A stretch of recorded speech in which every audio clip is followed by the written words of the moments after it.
Hi everyone, आज हम English PYQ series का लेक्चर नंबर 11 करेंगे। ये हम एसएससी एमटीएस 2024 के लिए कर रहे हैं। इसमें हम एमटीएस 2022 के पेपर सॉल्व कर रहे हैं, जो कि 8 मई 2023 को हुआ था। शिफ्ट 2 का पेपर है ये, जो इस वीडियो में हम देखने वाले हैं। तो चलिए वीडियो को शुरू कर लेते हैं। कॉपी और पेन साथ में लेके बैठो। कोई भी रूल या कोई भी वोकेबलरी आपको नहीं आती है तो नोट डाउन कर लेना, और साथ में मेरे बताने से पहले वीडियो को पॉज करके खुद सॉल्व किया करो और खुद उसका आंसर निकालने की कोशिश किया करो। और आपके एंड में कितने आए, 20 में से टोटल 20 क्वेश्चन है, 20 में से कितने सही होते हैं, कितने गलत होते हैं, नीचे कमेंट करके बताया करो। चलिए पहला क्वेश्चन देख लेते हैं। पहला क्वेश्चन है fill in the blanks most appropriate option. ठीक है, हमें ब्लैंक भरना है और इसमें ब्लैंक है नहीं, तो मैं बता देता हूँ आपको ब्लैंक कहाँ होगा। डेट मार्क अ स्टायर। तो आपका जो ब्लैंक होना चाहिए वो होना चाहिए डेट, जो पेपर में होगा। ठीक है, जो पेपर आया होगा डेट मार्क, फिर उसके बाद खाली जगह है, फिर है आपका स्टायर। अब यहाँ पर क्या आएगा, देखो बिल्ड माने होता है बनाना। तो देखो स्टायर एक तरह से बिल्ड होता है किसी फिजिकल थिंग को बनाना, और स्टायर स्टायर समझते हो, स्टायर का मतलब होता है एक स्ट्रॉन्ग रिएक्शन। ठीक है, मतलब ये फिजिकल थिंग नहीं होती स्टायर। तो यहाँ पर बिल्ड तो आएगा नहीं। कंस्ट्रक्ट मतलब कोई बिल्डिंग वगैरह के लिए जो हम फिजिकल थिंग्स के लिए यूज करते हैं। प्रोड्यूस्ड भी हम फिजिकल थिंग्स के लिए यूज करते हैं। क्रिएटेड मतलब डेट रिमार्क, देखो रिमार्क बोले जाता है कोई टिप्पणी वगैरह दी जिसकी वजह से क्या हुआ, स्टायर क्रिएट हो गया। ठीक है, तो यहाँ पर आपका आएगा क्रिएटेड। रिमार्क का मतलब कोई टिप्पणी वगैरह, स्टायर मतलब स्ट्रॉन्ग रिएक्शन। जैसे कहते हैं ना कोई लीडर वगैरह कुछ रिमार्क दे देते हैं, कोई एक ऐसी टिप्पणी कर देते हैं जिसकी वजह से एक लोगों का रिएक्शन क्रिएट हो जाता है, तो उसके लिए बोला जाता है स्टायर, और उसके लिए हम यूज करते हैं क्रिएटेड। और हमारा बिल्ड और कंस्ट्रक्टेड ये फिजिकल थिंग के लिए, जो हम फिजिकल जैसे बिल्डिंग वगैरह बना रहे हैं या कुछ ऐसी चीज़ बना रहे हैं जो फिजिकल थिंग है, उसके लिए हम बिल्ड या कंस्ट्रक्टेड यूज कर सकते हैं। नेक्स्ट देख लेते हैं। नेक्स्ट है हमारा अब्स्ट्रैक्ट। बताइए अब्स्ट्रैक्ट का आपको क्या बताना है, अपोजिट वर्ड बताना है। ठीक है, अब्स्ट्रैक्ट का जो अपोजिट वर्ड होता है, सबसे पहले तो मुझे अब्स्ट्रैक्ट का पता होना चाहिए। देखो अब्स्ट्रैक्ट आपने बहुत पढ़ा होगा, बचपन से पढ़ते आ रहे हैं हम। नाउन, और एक नाउन होता है अब्स्ट्रैक्ट नाउन। और अब्स्ट्रैक्ट नाउन कौन सा नाउन होता है, हम कहते हैं कि जिसको महसूस किया जा सकता है, जिसको छुआ नहीं जा सकता, वही सेम मतलब बनेगा यहाँ पर। अब्स्ट्रैक्ट का मतलब होता है जिसे हम महसूस कर सकते हैं। ठीक है, या हम बोल सकते हैं कि प्रैक्टिकल नहीं है, प्रैक्टिकल फिजिकल रियलिटी में नहीं है, थ्योरेटिकल है, या जिसको हम महसूस कर सकते हैं, हमारे emotions feelings, that is all are abstract.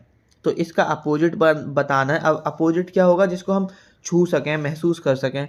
तो ये कॉन्क्रीट, कॉन्क्रीट का मतलब होता है ठोस, जिसे टच किया जा सकता है। तो डेट इज, इसका क्या हो जाएगा, अपोजिट हो जाएगा। ये बचे हुए 3 देख लेते हैं।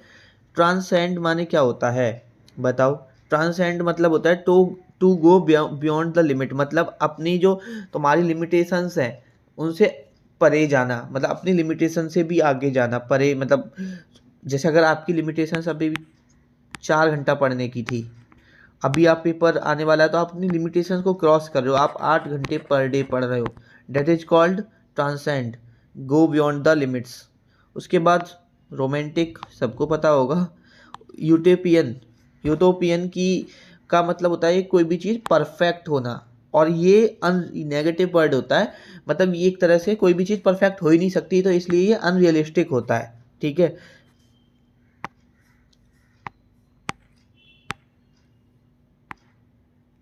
नेक्स्ट है हमारा fear of height. Fear of height का वन वर्ड बताना है हमें कि फियर ऑफ हाइट को क्या बोला जाता है। तो देखो, जो आपका हाइड्रोफोबिया है, हाइड्रोफोबिया उसको बोला जाता है जो पानी से डर, जो पानी से डर लगता है उसको हाइड्रोफोबिया बोला जाता है।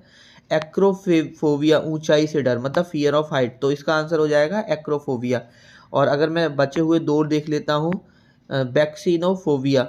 ठीक है, तो आपका जो वैक्सीनोफोबिया है, इस वैक्सीन लगवाने से जिनको डर लगता है, ठीक है, उनको वैक्सीनोफोबिया बोला जाता है। और बाथोफोबिया, बाथोफोबिया होता है फियर ऑफ डेप्थ, मतलब गहराई से जिसको डर लगता है, या जो गहराई से डर लगता है उसको बोला जाता है बाथोफोबिया। नेक्स्ट देख लेते हैं। नेक्स्ट है हमारा यहाँ पर, when my calculations are wrong I have to pore over the spreadsheet to find error.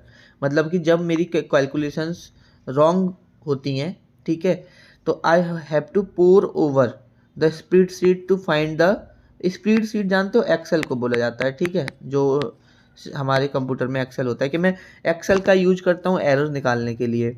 तो ठीक है, अब बताओ इसमें पोर ओवर सही है या कुछ और आएगा। तो देखो 2 आ रहा है सबसे पहले तो मेरा, तो 2 के बाद बेस फॉर्म आएगी, तो देखो पोरिंग तो आएगा नहीं, पोर्ड मेरा आएगा नहीं, ठीक है। उसके बाद पोर के साथ बाई का कोई सेंस नहीं बनता, तो हमारा पोर ओवर ही सही हो जाएगा। और पोर ओवर का मतलब होता है किसी को अच्छे से स्टडी करना। तो मैं क्या कर रहा हूँ, I have to pore over, मतलब जो मेरी कैलकुलेशन गलत हो रही है उसे मैं स्प्रेड शीट पे जाके एरर फाइंड कर रहा हूँ, मैं अच्छे से देख रहा हूँ ना कोई एरर तो नहीं है। तो पोर ओवर का मतलब होता है स्टडी समथिंग क्लोजली, ठीक है। नेक्स्ट देख लेते हैं।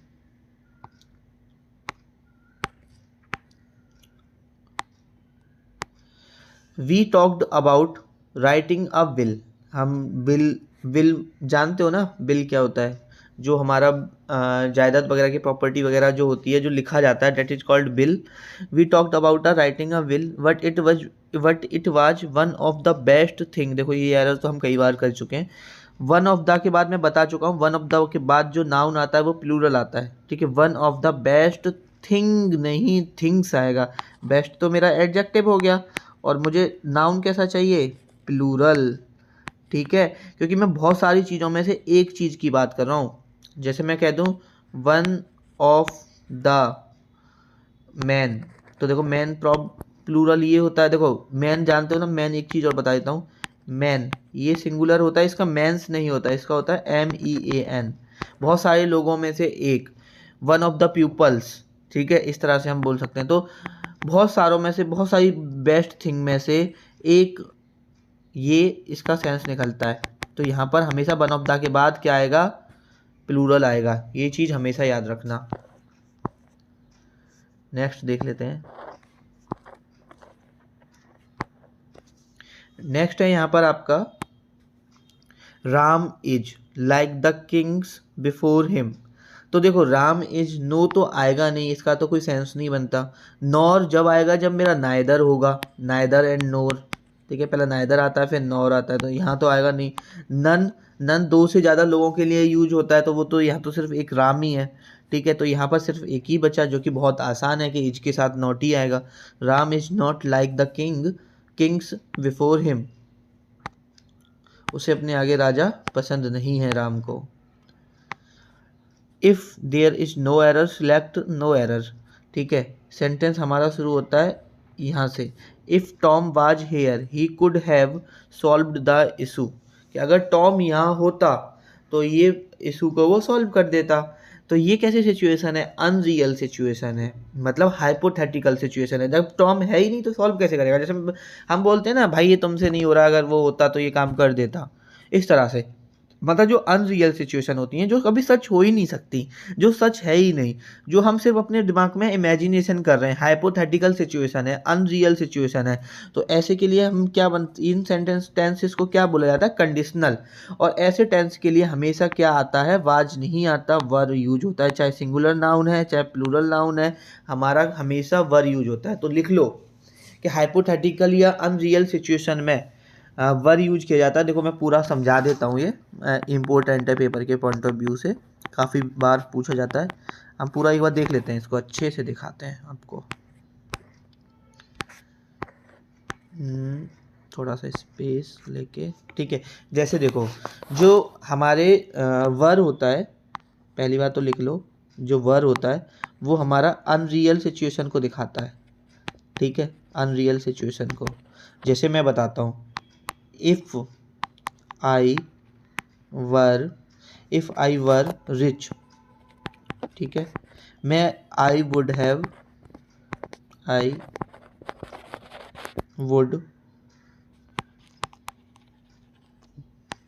Travel around the world.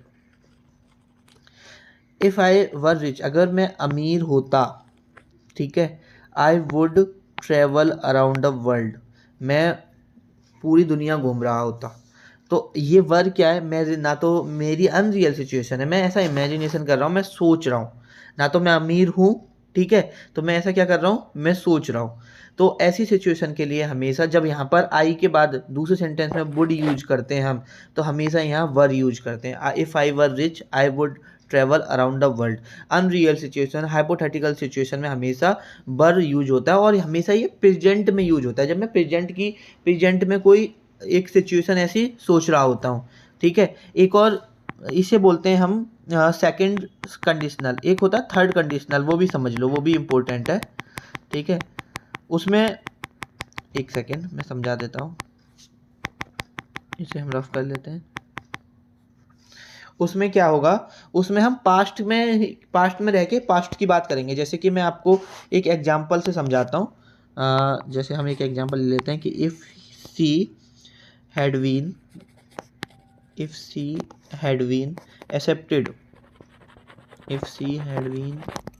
accepted to this university,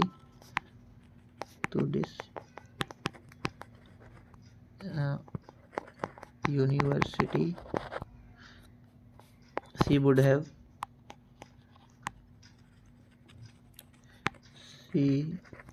have moved to this city.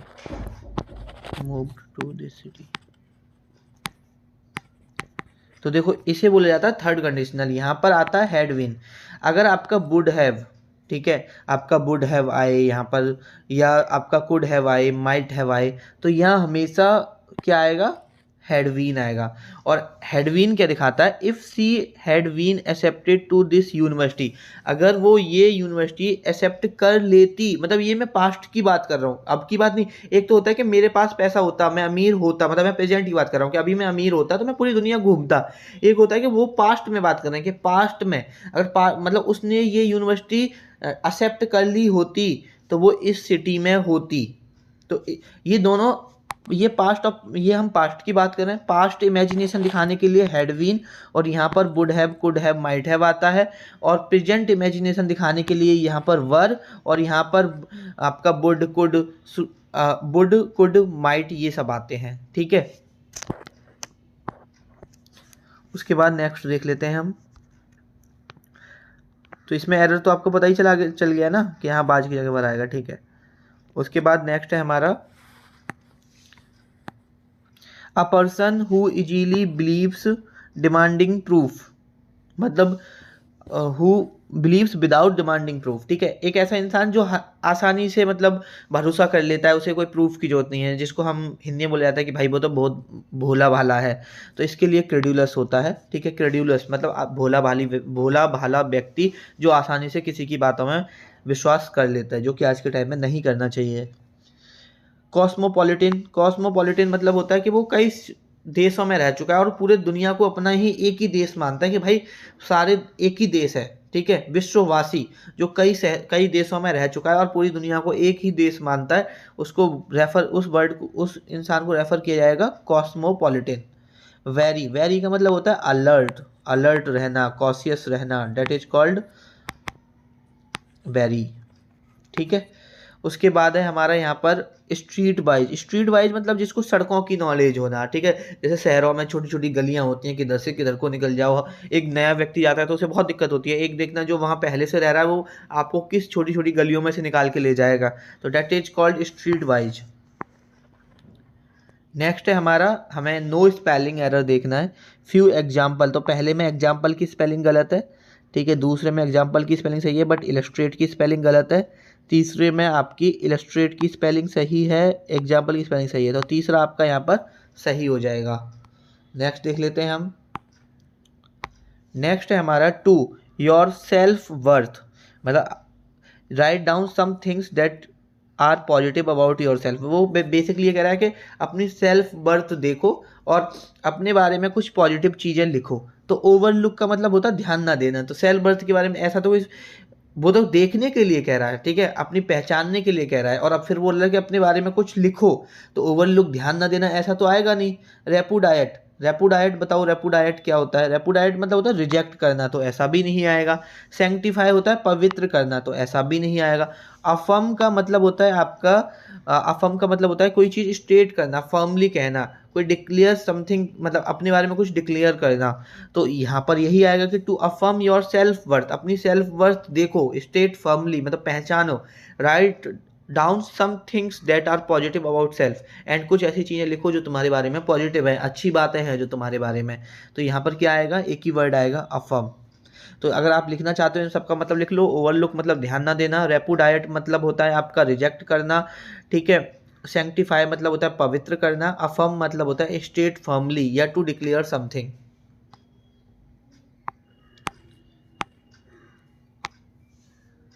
Next है हमारा शिवम इज मोर क्लेबरर।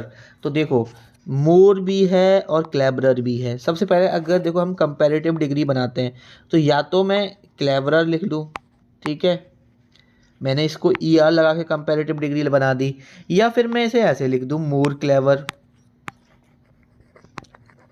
ठीक है। तो ये ऐसे भी सही है, लेकिन मैं इसमें भी ई आर लगा रहा हूँ, यहाँ भी मोर लगा रहा हूँ, तो ये तो सुपरफ्लुअस हो गया ना। और जब सुपरफ्लुअस हो गया तो गलत हो गया। और जब तो यहाँ पर हम क्या लगा देंगे, मोर क्लेवर लगा देंगे। तो किस पार्ट में एरर हो जाएगा, शिवम इज मोर क्लेवर, तो इस पार्ट में तो एरर हो गया। ऐसे ही देखो बाइजर, मोर बाइज होगा, या तो मोर बाइज होगा या बाइजर होगा। ऐसे ही हमेशा या तो आप पॉजिटिव डिग्री को कंपेरेटिव डिग्री बनाने के लिए, एक सेकेंड, या तो आप ई आर लगाओ, ई आर लगाओ, या कुछ सेंटेंस में ऐसा होता है हम ई आर भी लगा सकते हैं और उसके आगे मोर भी लगा सकते हैं। कुछ सेंटेंस में ऐसा होता है ई आर लगता ही नहीं है, उसमें हम मोर लगाते हैं। तो या तो सेंटेंस में आप ई आर लगाओ या सेंटेंस के आगे आप मोर लगाओ। अगर दोनों चीज़ लगाओगे तो वो सुपरफ्लुअस हो जाएगा, ठीक है। तो ये चीज़ याद रखना। उसके बाद Democrats control neither Congress and neither the white house. तो देखो नाइदर आपने एक तो सुना होगा, डेमोक्रेट्स ने ना तो कांग्रेस को कंट्रोल किया, ठीक है, और ना ही व्हाइट हाउस को कंट्रोल किया, ठीक है। तो यहाँ पर क्या आएगा, आपको पता है ना, नाइदर के साथ नॉर आता है, ना कि नाइदर नाइदर आता है। तो यहाँ पर आपका नाइदर की जगह पहली बात तो नॉर आएगा, ये चीज़ याद रखो, और एंड आएगा नहीं। एंड नाइदर की जगह क्या आना चाहिए, आपका नॉर आना चाहिए। तो किस सेंटेंस में है, Democrats control neither Congress nor white house but, ठीक है, वट यहाँ पर है तो वट ही रहेगा, ठीक है, ये सही है हमारा। और आपको ये तो पता होगा नाइदर या नॉर, नाइदर नॉर का मतलब होता है ना तो ये ना तो वो। डेमोक्रेट्स ने ना तो कांग्रेस को कंट्रोल किया ना वाइट हाउस को कंट्रोल किया। कांग्रेस पार्लियामेंट होता है, यूएस की हम बात कर रहे हैं, ठीक है। यहाँ पर अपने पार्टी है, अपने यहाँ पर एक पॉलिटिकल पार्टी है, बट कांग्रेस आप पार्लियामेंट को बोला जाता है अगर मैं अमेरिका की बात करता हूँ। तो Democrats control neither Congress and neither Congress nor white house. तो यहाँ पर हमारा फोर्थ सही हो जाएगा। दो बार नाइदर नहीं आएगा, नाइदर के साथ हमेशा नॉर आता है। उसके बाद नेक्स्ट है हमारा यहाँ पर a national holiday on the same day as my birthday. तो देखो फ्लो माने होता है बहना, तो ये तो होगा नहीं। फॉल्स मतलब जानते ही हो गलत, फॉल, और ये फाउल, फाउल का मतलब होता है गंदा, ठीक है, गंदा करना। फॉल मतलब होता है take place. A national holiday fall मतलब पड़ेगा, पढ़ना, टेक प्लेस, ठीक है। मतलब नेशनल हॉलीडे उसी दिन है जिस दिन मेरा बर्थडे है।